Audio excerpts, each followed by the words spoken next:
اور انہوں نے اس بات کی طرف بھی اشارہ کیا کہ ہم پاکستان کے اندر کسی سے بات نہیں کریں گے، پاکستان کی حکومت سے، ہم صرف اور صرف پاکستان کی اسٹیبلشمنٹ سے بات کریں گے۔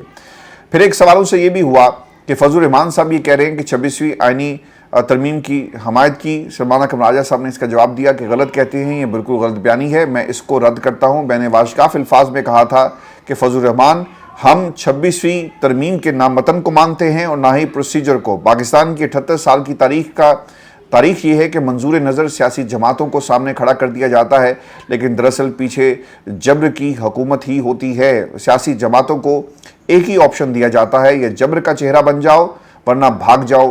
افسوس ہے کہ چند سال بعد کوئی اقتدار کی گود میں بیٹھ جاتا ہے۔ سلمان اکرم راجہ صاحب نے یہ تمام باتیں کہی ہیں، لیکن اس موضوع پر جن کو کرنی چاہیے تھی انہوں نے یہ بات آپ کو اپنی اس پریس کانفرنس میں اس کا تذکر نہیں کیا۔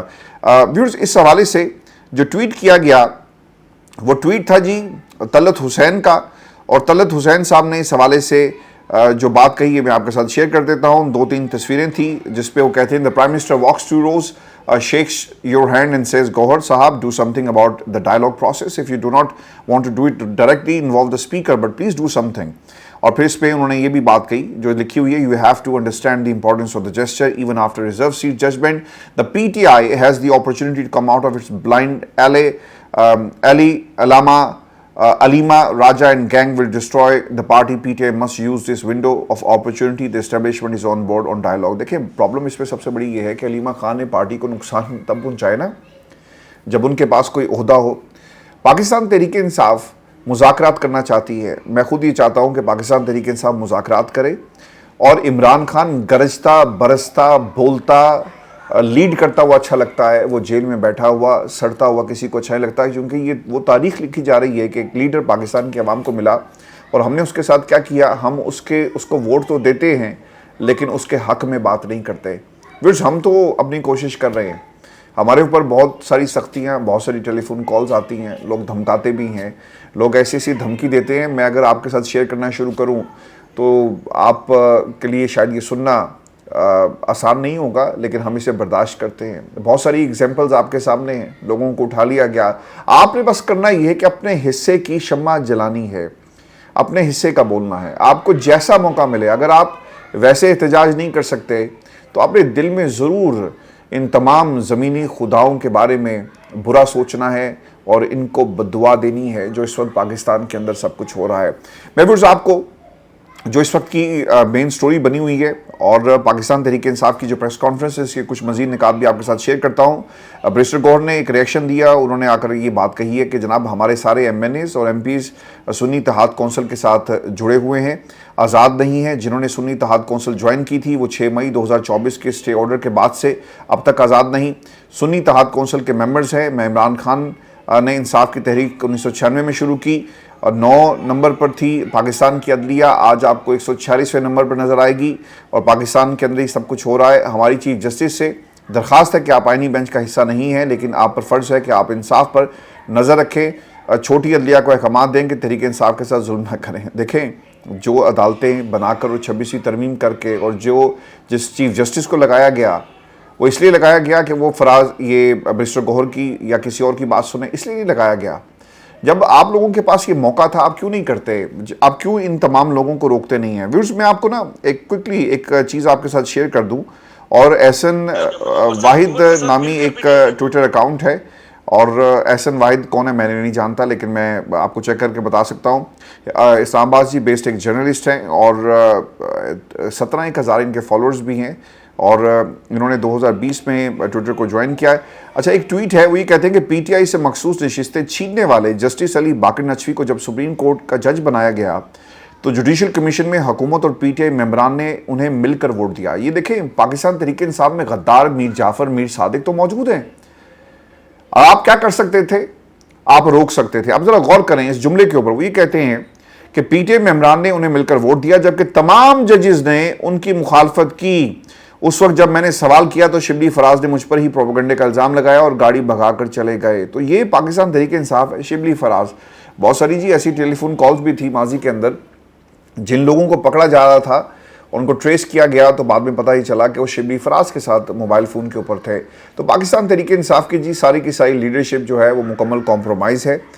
کچھ حالات کے مارے ہیں, کچھ اپنے یہ عمران خان کے نظریے کا بوجھ نہیں اٹھا سکتے, اور کچھ ایسے ہیں جو پاکستان کی اسٹیبلشمنٹ کو پیارے ہو گئے, اور کچھ اپرچونسٹ تھے, ان کو ایک موقع ملا, پاکستان تحریک انصاف میں آئے, دھاڑیاں لگا رہے ہیں, چاہے وہ کے پی کے اندر ہوں یا پھر عمران خان کا نام استعمال کر کے حکومت کے ساتھ بیٹھ کے. اب تو خیر وہاں بھی اپرچونٹی ختم ہو گئی ہے. تو یہ سب کچھ اس وقت پاکستان کے اندر ہو رہا ہے.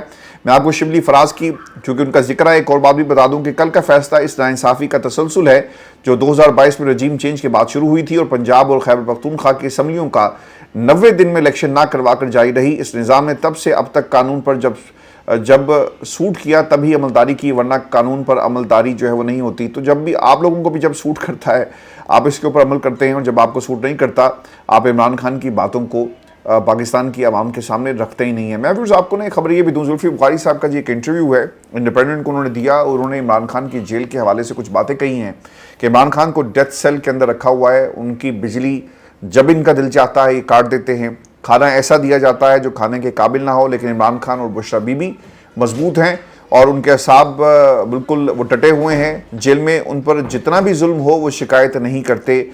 زلفی بخاری صاحب جی لندن میں بیٹھ کر اوبیسلی یہ تمام باتیں کر رہے ہیں, اٹس ویری ایزی کہ آپ وہاں سے باتیں کریں, لیکن پریکٹیکلی پاکستان تحریک انصاف کہاں پر سٹینڈ کرتی ہے, یہ سب سے اہم سوال ہے. محفوظ آپ کو کچھ خبریں ایسی بھی ہیں جو سانحہ سوات سے جڑی ہوئی ہیں. دیکھیں سانحہ سوات ہوا, پوری قوم کو غصہ ہے, علی مین گنڈا پور کے اوپر آپ غصہ کریں, آپ پاکستان تحریک انصاف کی اس حکومت پر غصہ کریں جن کی علی مین گنڈا پور جس کو لیڈ کر رہے ہیں, ان کی گردن میں آپ کو سریا نظر آئے گا. بہت سارے لوگوں نے اس کے اوپر کمنٹ بھی کیا, لیکن ایک چیز ہے کہ آپ اس کے اوپر سیاست مت کریں.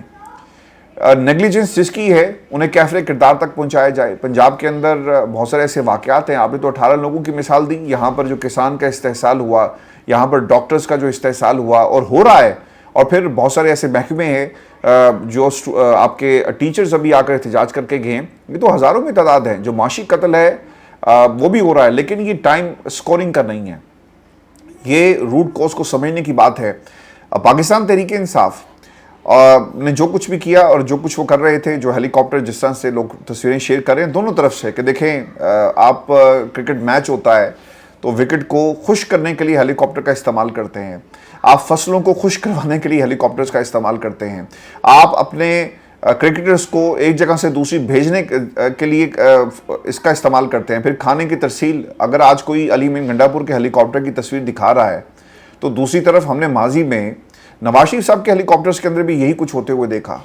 تو یہ کوئی نئی بات نہیں ہے, سیاستدان ہمیشہ سے یہی کرتے رہے. لیکن جو پس گیا وہ خاندان جن کے 18 افراد جو ہیں وہ اللہ کو پیارے ہو گئے, اور اس کے اوپر یعنی سیاست کی جا رہی ہے لاشوں کے اوپر. پاکستان تحریک انصاف اور علی مین گنڈا پور, اوبیسلی علی مین گنڈا پور, میں تحریک انصاف نہیں, علی مین گنڈا پور, اور بعض لوگوں نے تو اب انہیں گنڈا پور سے گنڈا پور جو ہے وہ کہنا شروع کر دیا ہے. ان کے خلاف جی سوات میں احتجاج ہوا ہے, اور بڑا زبردست قسم کا احتجاج ہوا ہے. وہ آغا ہمارا چھوٹا بھائی جو ہے, میری اس سے کبھی خیر ملاقات تو نہیں ہوئی, لیکن بچہ بہت اچھا کام کر رہا ہے, وہ مائک لے کر کے پی پہنچ گیا, اور اس نے جا کر لوگوں سے پوچھا کہ ہاں بھی بتائیں علی مین گنڈا پور. انہوں نے کہا جی کون گنڈا پور, یہ گنڈا ہے اور ہم نہیں مانتے اس کو.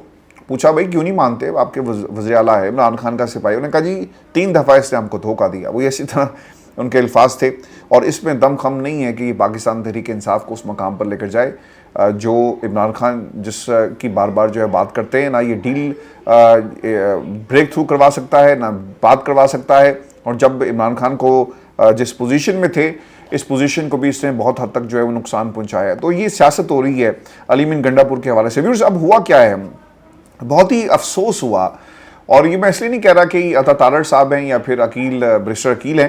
جب کوئی ایسا واقعہ پیش آتا ہے نا تو اس کے اوپر افسوس کیا جاتا ہے. ایسا نہیں ہو سکتا. کچھ تصویریں ان کی شیئر ہو رہی ہیں جس میں یہ ہنستے مسکراتے ہوئے سوالوں کا جواب دے رہے ہیں, اور یہ کہتے ہیں کہ سوات کے واقعے پر وفاقی حکومت کھل کر جو سیاست کر رہی ہے. پنجاب اسمبلی میں پورا دن شور مچا, اسپیکر اسمبلی سے لے کر عثمان بخاری نے سب کو تنقید کی. برسٹر عقیل اور عطا تارڑ صاحب کیا کہہ رہے تھے یہ میں آپ کو بتاتا ہوں. سانحہ سوات پر ڈپٹی کمشنر کے بجائے وزیر اعلیٰ خیبر پختونخوا کو معطل کیا جائے. علیم ان گنڈاپور نے اپنا کیمپ آفس اڈیالہ جیل کو بنایا۔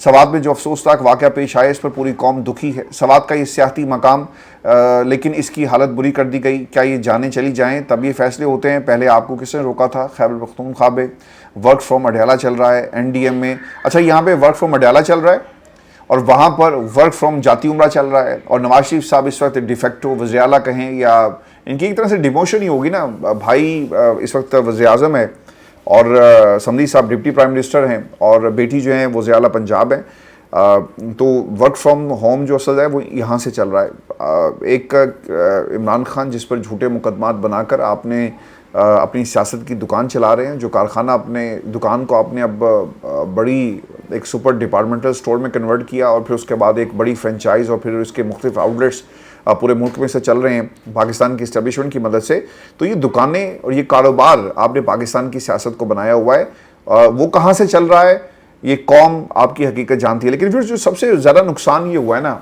فارم 47 کی حکومت اور جس طرح سے جو طریقہ کار جو انہوں نے ایجاد کر لیا ہے، اب خطرہ یہ ہے کہ عمران خان کے مقدمات اور جو ان کو سزا دی گئی ہے اور جتنی دیر وہ جیل میں رہیں گے، الیکشن آ جائیں گے، تو پھر اس کے بعد کیا ہوگا؟ ایک دوبارہ سے ایک نیا ٹرم ان کو مل جائے گا اور پاکستان کی اسٹیبلشمنٹ ان کے ساتھ کھڑی ہوگی، تو خان صاحب کس طرح سے کم بیک کریں گے اور کیا پاکستان تحریک انصاف کا اب کم بیک ہو سکتا ہے؟ پارلیمان کے اندر پاکستان کی عوام ان کے ساتھ کھڑی ہے، لیکن اس کے باوجود یہ نمبرز کنورٹ کیسے ہوں گے حقیقی جمہوریت میں؟ یہ سب سے اہم سوال ہے۔ لوگ کہہ رہے ہیں جی کہ ہم نے تو کراس لگا دیا ہے اور اب کبھی نہیں آئیں گے، چونکہ دوسری طرف جے یو ایف اے کی جو سافٹ لانچنگ ہوئی ہے یہ بہت ہی امپورٹنٹ تھی۔ اس سانے پر سیاست کرنے والے کے لیے جو جے یو ایف اے کو بھی سافٹ لانچ کیا گیا، ایک طرف خبریں یہ بھی آ رہی ہیں کہ جے یو آئی کو خیبر پختونخوا میں وزیر اعلیٰ لایا جائے گا۔ اب ترجمان جے یو آئی نے اس حوالے سے کہا جی کہ خیبر پختونخوا حکومت سیاسی لاشوں کا جنازہ ہے جسے دفنانے کا وقت آ چکا، اس کا سیاسی جنازہ مولانا فضل الرحمان پڑھائیں گے۔ پرابلم اس کے اندر یہ ہوئی کہ فضل الرحمان صاحب جو خاموش ہوئے اور انہیں منایا گیا ماضی کے اندر 26ویں ترمیم کے موقع پر، یہ باتیں ان کو بتا دی گئی تھی اور میں نے اس کی خبر آپ کو بہت پہلے دے دی تھی کہ یہ آنے والے دنوں کے اندر اس پر کام ہوگا اور فضل الرحمان کو کے پی کے اندر حکومت دینے کی بات ہو رہی ہے۔ وزیر اعلیٰ اگر خیبر پختونخوا کے فضل الرحمان صاحب بن گئے تو پھر حالات کیا ہوں گے اور پاکستان تحریک انصاف کیا کرے گی؟ یہ ایک بنیادی سوال ہے، اس پر بھی آپ نے اپنی رائے کا ضرور اظہار کرنا ہے، چونکہ جس ترجمان نے یہ باتیں کہی ہیں اور کچھ دن پہلے آپ کو یاد ہوگا انہوں نے ملک گیر احتجاج کی بات بھی کی تھی، ان کو فیسیلیٹیٹ کیا گیا، تو یہ وہ کھیل تھا جو پاکستان تحریک انصاف کے خلاف کھیلا جا رہا تھا۔ لیکن اسد قیصر سے کوئی پوچھے، بلکہ گریبان پکڑ کر آپ پوچھیں کہ آپ تو کہتے تھے کہ فضل الرحمان صاحب جو ہیں وہ آن بورڈ ہیں، لائم لائٹ آپ نے دے دی، آپ بریسٹر گوہر سے پوچھیں، آپ سلمان اکرم راجہ سے پوچھیں، آپ ان تمام لوگوں سے پوچھیں جو فضل الرحمان کے دروازے پر جا کر عمران خان کے ذریعے پیغامات دلواتے رہے کہ دیکھیں جی عمران خان نے بھی محبت کا اظہار کیا، انہوں نے کہا کہ اچھی بات ہے کہ اگر فضل الرحمان ہمارے ساتھ جو ہیں وہ اس تحریک میں شامل ہو گئی۔ یہ صرف اور صرف ایک ڈرامہ تھا، یعنی عمران خان کو مکمل طور پر یہ انٹیمیٹ نہیں کرتے، اصل سچویشن ان کے سامنے نہیں رکھی جاتی اور پھر فیصلے ایسے کرواتے ہیں، یا پھر وہ فیصلے ہمیں نہیں معلوم کہ فیصلے خان صاحب کے تھے یا کسی اور کے، یا کس ماحول میں یہ فیصلے کروائے گئے، لیکن فضل الرحمان صاحب کے خلاف اگر عمران خان ان کے حق میں بات کر رہے تھے تو اس میں بھی ان لوگوں کا کردار، تو آج دیکھیں آج آپ کی حکومت کو وہ الٹانے کے لیے فضل الرحمان کو لانچ کر دیا گیا۔ میں ویورز آپ کو ایک افسوسناک خبر یہ بھی دے دوں کہ ایک تو پنجاب میں جی سرکاری ہسپتالوں میں ہیلتھ کارڈ کی سہولت کو ختم کر دیا گیا ہے۔ اس حوالے سے چیف ایگزیکٹو آفیسر لاہور نے تمام میڈیکل سپرنٹینڈنٹ کو مراسلہ جاری کر دیا اور یونیورسل ہیلتھ انشورنس بند کی جا رہی ہے۔ تمام سرکاری ہسپتال 30 جون تک اپنے بقایا جات کی تفصیلات جمع کروائیں اور 30 جون کے بعد اسٹیٹ لائف انشورنس کے بقایا جات ادا نہیں کیے جائیں گے۔ میں آپ کو بھی ایک خبر یہ بھی دے دوں کہ فوج کو جی تعینات کرنے کی منظوری دے دی گئی ہے اور محرم الحرام کے اس موقع پر سیکیورٹی اور دشمن پاکستان کے اوپر گھات لگا کے بیٹھا ہے۔